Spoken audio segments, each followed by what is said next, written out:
In this video, we'll look at how a simple half bar with your first finger across the top strings can be used to add riffs to minor chords. We'll look at examples from Hendrix, Page, Clapton, the Stones, and many more to help you understand how to move them around the neck and the music theory behind them. The video has chapters you can skip around. And remember, you can see many more riff shapes in my free web app, The Building Blocks of Rock, which you can find at guitarviz.com. The foundation of this riff is just the top bar in the top three strings. It's just the top part of this basic bar chord shape, the minor version. Some of the examples will also add a note on the fourth string. And you'd use this instead of or on top of anywhere you'd play this basic bar chord shape, the minor version. This one's an easy one to start off with. It's just adding a note on the top string, going off and on. Example, Angel.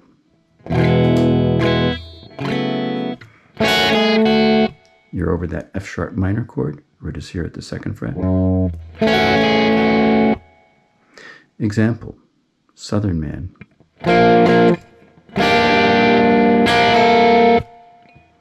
You're playing over a G minor chord, where it is here at the third fret.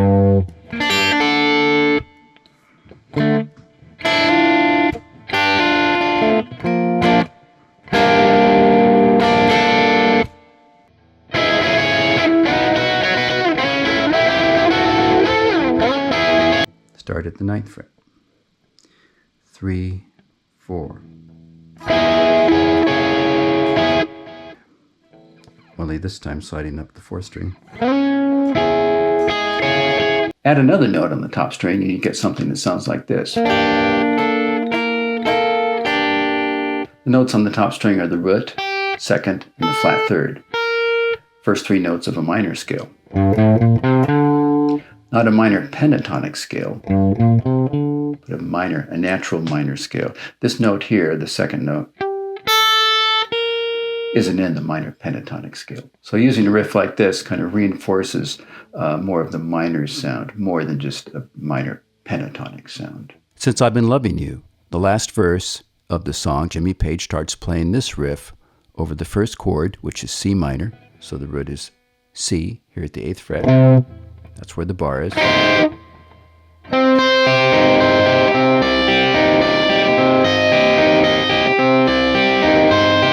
The next chord in the song is F minor, so Jimmy switches it, moves the riff along with the chord to F. Now it's down here at the first fret.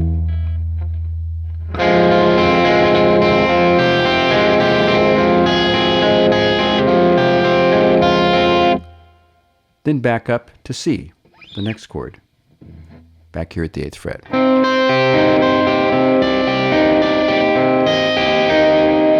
Later on in the lesson segment, I'll show those parts from Since I've Been Loving You, slowed down up close from the player viewpoint. Now, usually these riff shapes, you're moving them along with the chords. You're playing off the chord. But sometimes try experimenting with playing off the key instead. Think about what key you're playing in, move the root there, and just hang out on the riff while the chords in the song change underneath. Example, Let It Grow, Eric Clapton. The chords are like this.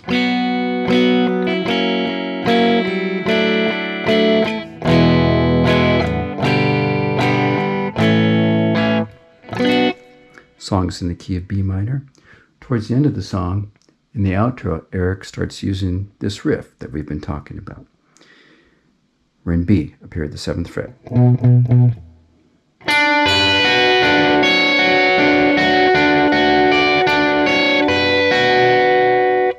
So far, he's been just sticking in B, even though the chords are changing underneath.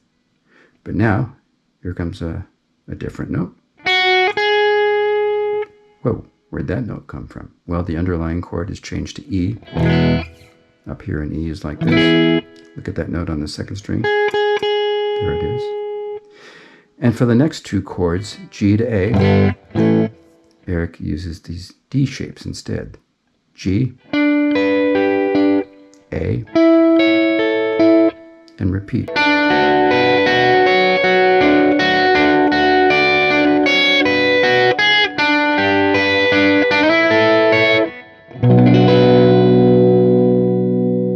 Here are some riffs that add notes on the second string instead of the first string, like in these examples from Santana. Evil Ways. At the end of each verse, you'll hear this riff.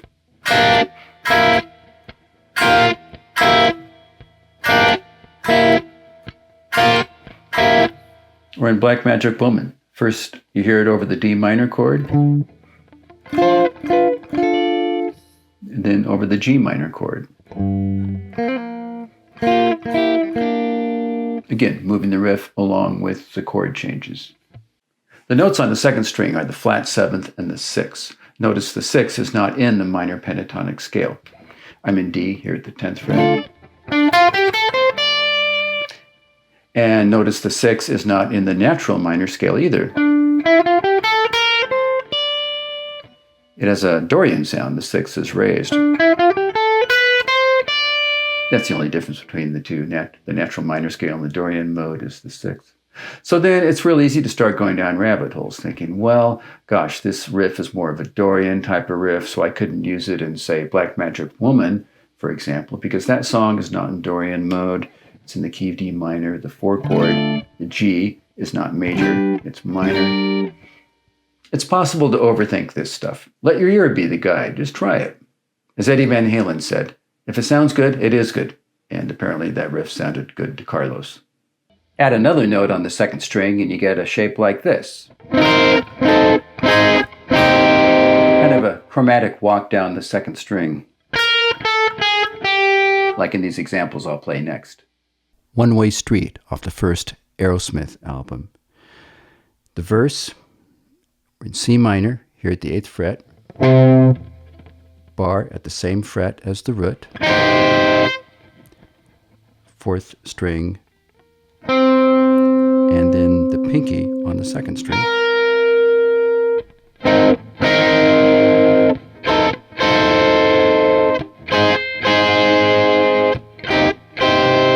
The song is a shuffle, it's in swing time, so it's 1, 1, 2, 1, 3, 1, 4.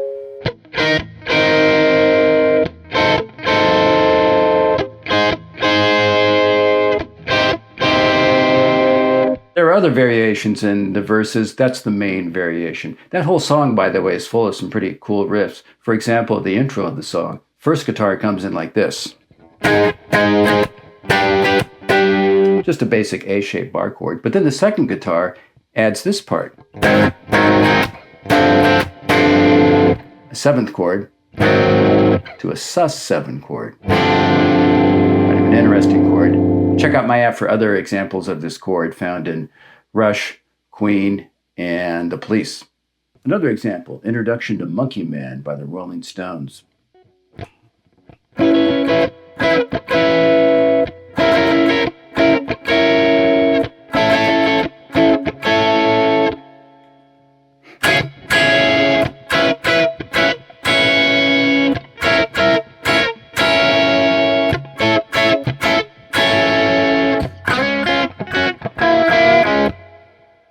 Songs in standard tuning, capo at the 2nd fret. You won't need a capo to play the intro.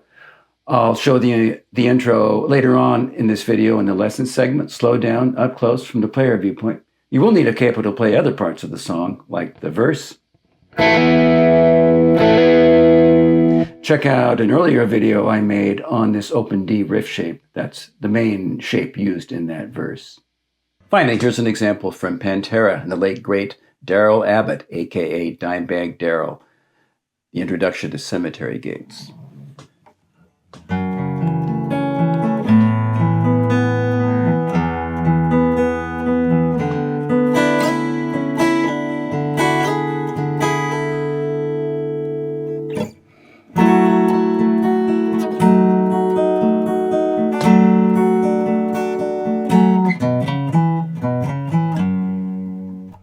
I've seen some YouTube videos that suggest using a full bar for this part.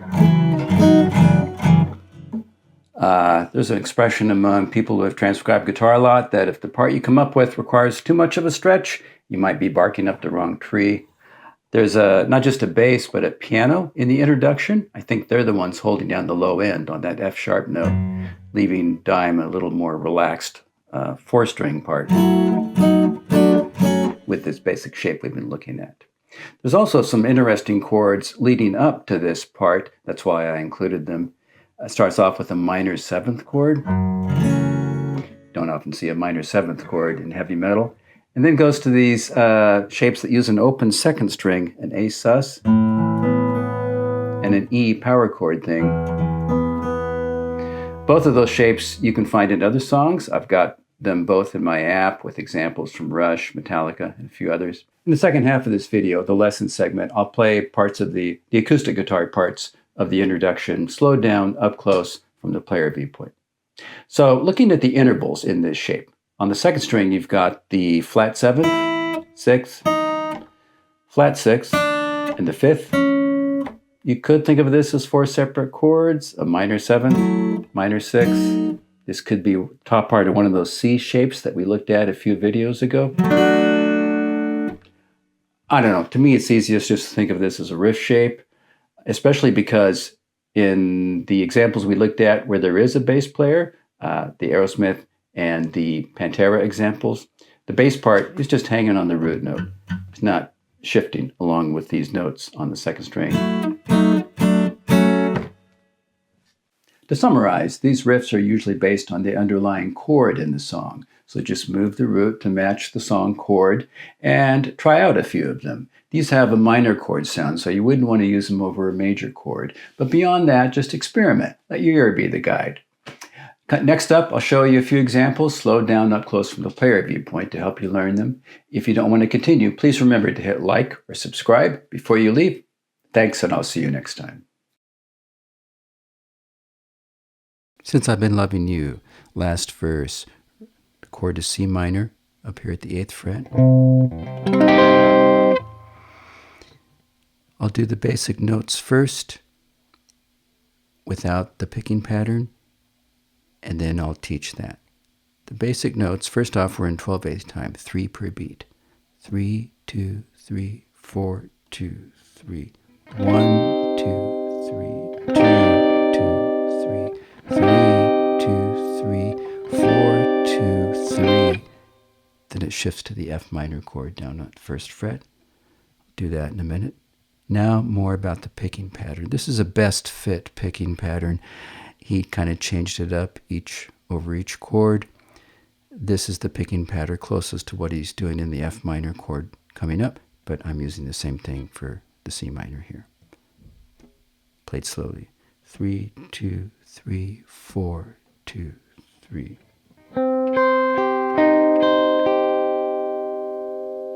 The picking pattern is down, up, up, down, up, up.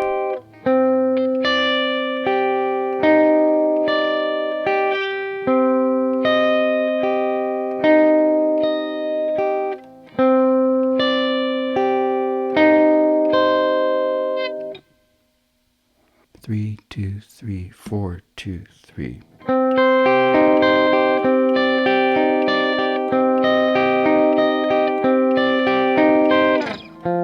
Hopefully that was good for everyone. Now we're down at F at the 1st fret.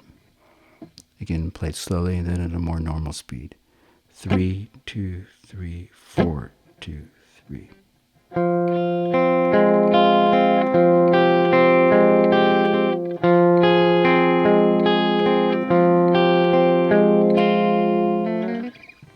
Back up to the C.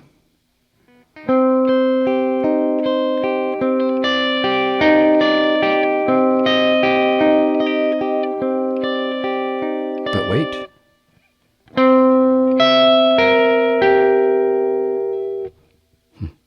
It's like a D7 shape.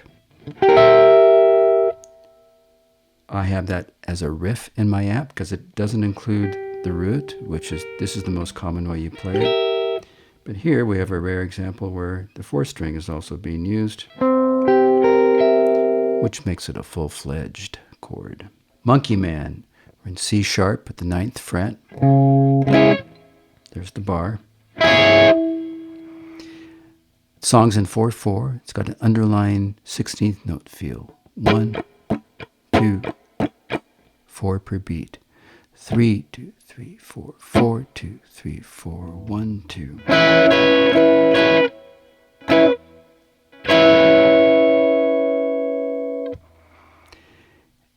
And I'll do it, it's basically 4 16th notes, down, up, and then down and up.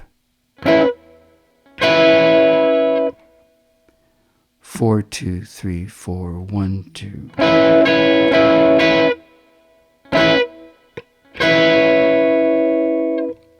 And the rest of the phrase is just like that, just going right down the second string.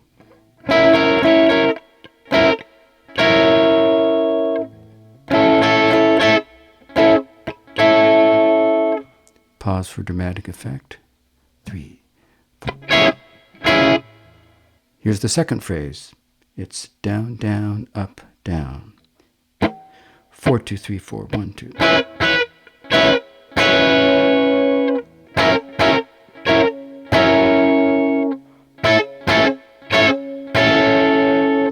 Again, keeping that underlying 16th note rhythm in your head, if not in your hand. I mean, Keith might even be using all upstrokes, put a bit of Keith attitude into it.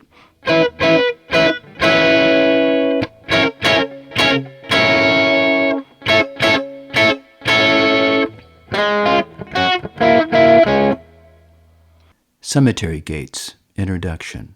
I'll play it slowly and then phrase by phrase. 3, 4.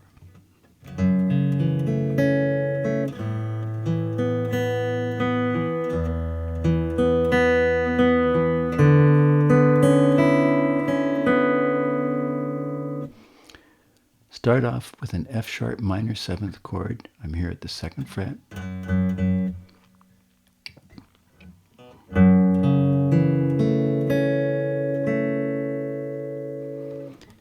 Then an A sus2 chord with an open 2nd string.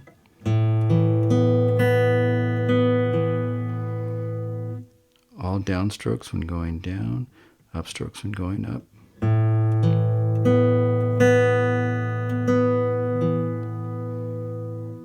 To an E power chord kind of thing, again with an open 2nd string. Don't even need to move the fingers on your left hand. Keep them where they are.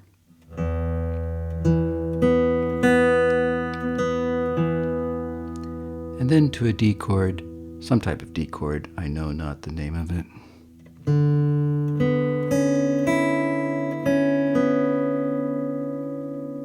Repeat several times, and eventually you'll come to this transition phrase going up the neck using double stops on the 2nd and 3rd strings.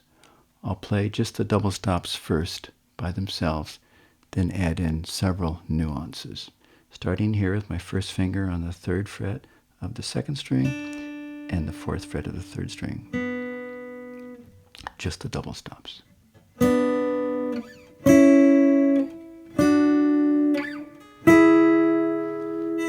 And the last one you might expect to be this, but I hear it as this. In other words, the last double stop, the 3rd string doesn't move up, only the 2nd string. The nuances are, number 1, add in the open 4th and 1st strings.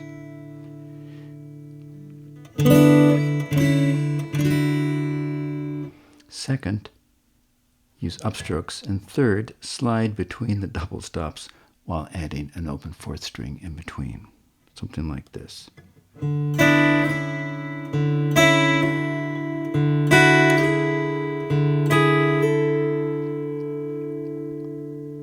You might be wondering, well, how am I supposed to slide between this and this? Unless I move my fingers behind each other. I do a hammer-on the 2nd string while sliding on the 3rd string.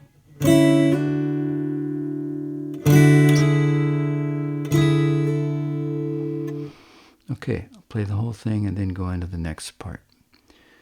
3, 4.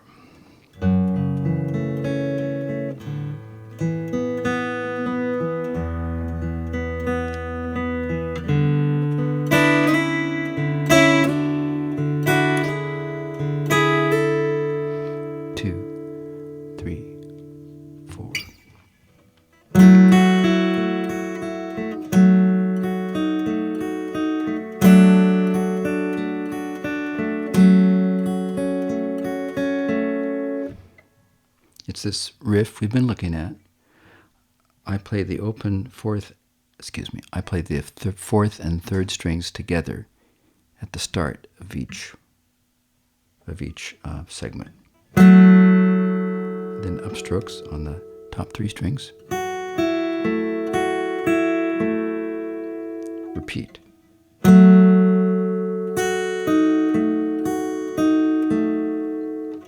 Again.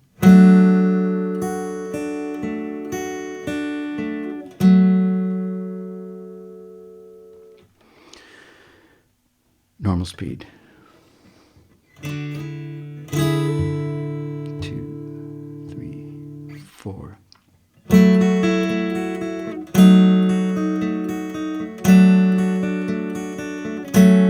Southern Man. I'll go over the parts of the song that use this riff we've been looking at, which is the intro and at the end of most of the verses.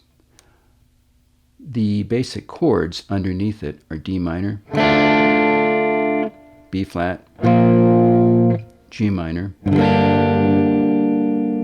but he's not playing straight chords.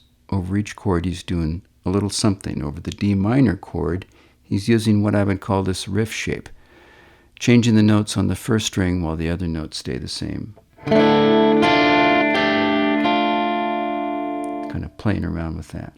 Over the B flat, he's not doing the full B flat chord. Instead, he just has his third finger down here, playing the fourth, third, and second strings. And then moving the third finger up to the fifth fret, bars at the third fret, and you're in position to do this riff that we've been looking at.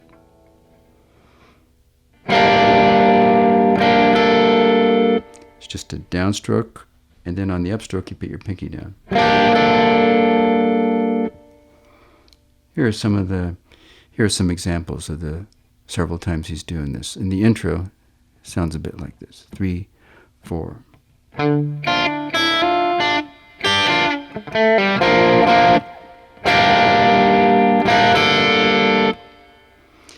Several pull-offs on the first string, from the first fret to the open string, then from the third fret to the first fret, then on the third string, pulling off to this B flat shape.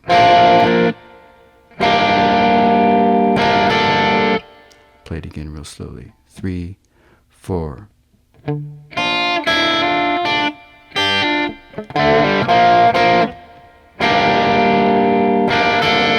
And it's Neil Young, so you can be a bit sloppy and aggressive. Maybe playing more than one string at once. On the end of the first verse, sounds a bit like this. 3, 4.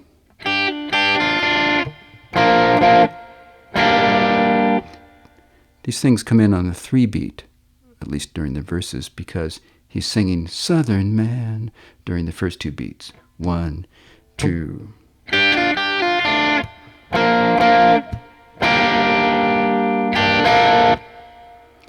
Similar kind of thing at the end of verse 3. Southern Man.